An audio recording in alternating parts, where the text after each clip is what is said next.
Hello, everybody. Welcome. It's Lost in My 40s, the first pre-show. When today, we are going to talk about episodes 1, 2, and 3.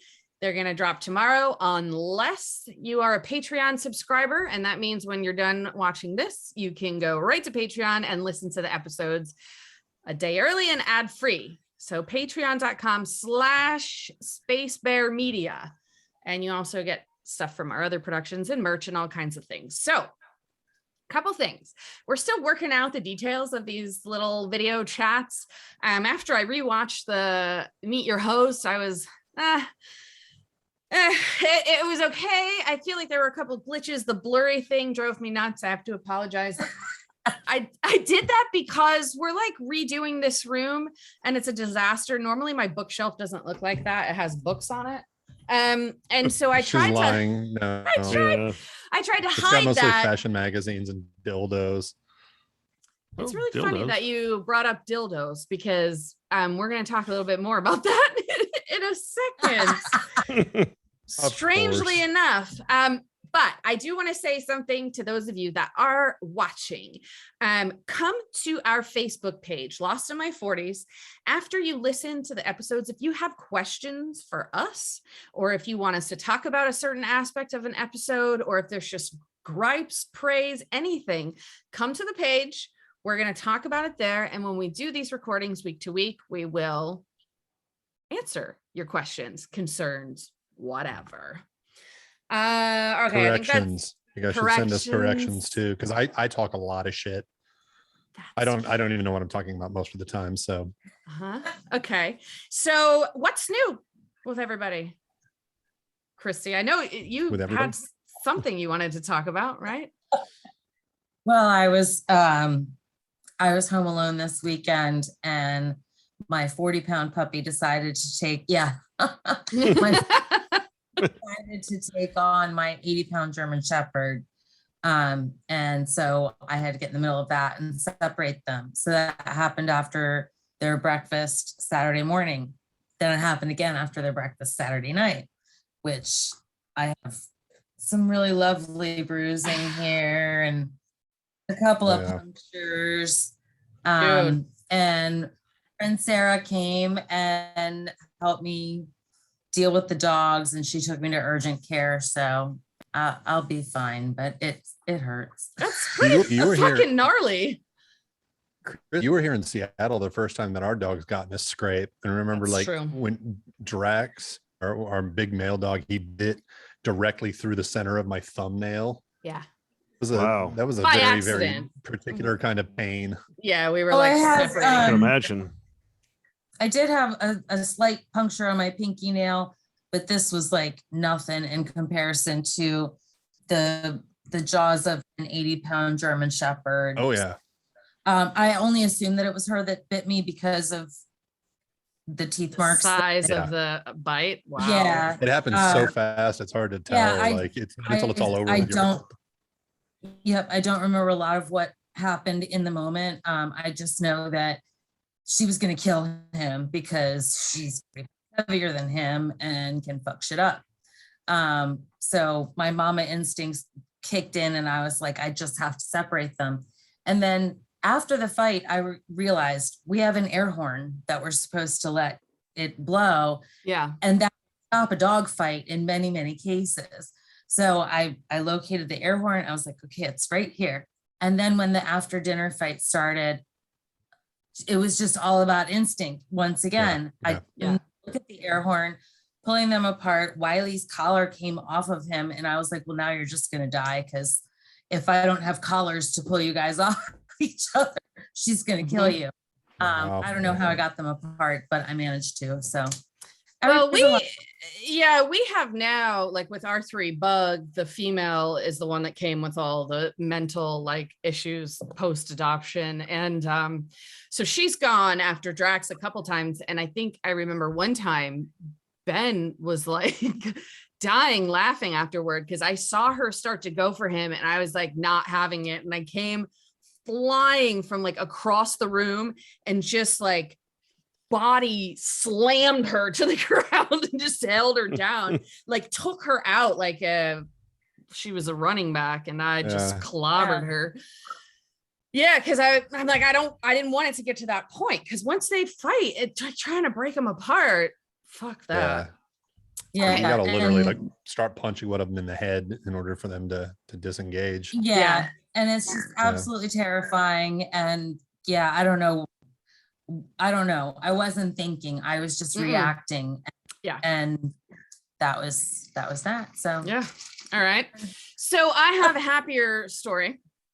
Well, I mean, it's kind of funny story. So I was masturbating before we did this because I had a long day, but it was a lot of work because I lost my favorite vibrator. Like, somewhere. How would you lose it? Oh, I wondered if someone would ask. So, about a month ago when I came home from vacation with Christy, I had a seizure, I think because she's a terrible influence on me and forced me to party like I was 20.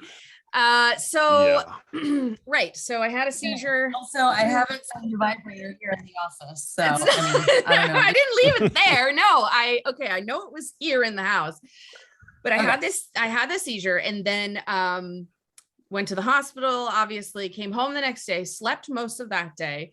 The day after that, I got up and I can remember. So I had a lot of memory loss that day, like thoughts, things just weren't making sense to me. But I do recall I went into the bathroom, and where the shower was there, the vibrator, because it was like a waterproof one with a suction cup on the bottom of it, all the fun stuff for shower bells time. And whistles. Yeah. Right. Well, it was just sitting in the shower where I normally keep it. And I remember thinking, oh my God, the EMTs saw my vibrator. Meanwhile, I was completely naked in the shower. I'm sure they've seen a lot worse. Yeah. Well, they saw me totally naked, but I remember thinking, I have to put this away. So like I grabbed it, and I thought that I walked 6 feet into the bedroom, opened the drawer where the rest of my toys are, and set it in there. Except a couple days later, when I went to look for it to use it, it was gone. Like, gone. And I have no idea where I put it. Maybe you brought it with you into the ambulance? No. This is after I was home from the hospital. Oh, okay. Yeah. I don't know then. And I was thinking like, oh, the EMTs saw my vibrator, I have to put it away, like they were coming back. It didn't make sense, but I had brain damage at the time. So anyways, it's gone. Ben and I looked everywhere in the house. We looked around the yard. I thought maybe a dog took it and dropped it outside. I mean, we've looked in every nook and cranny. Everywhere.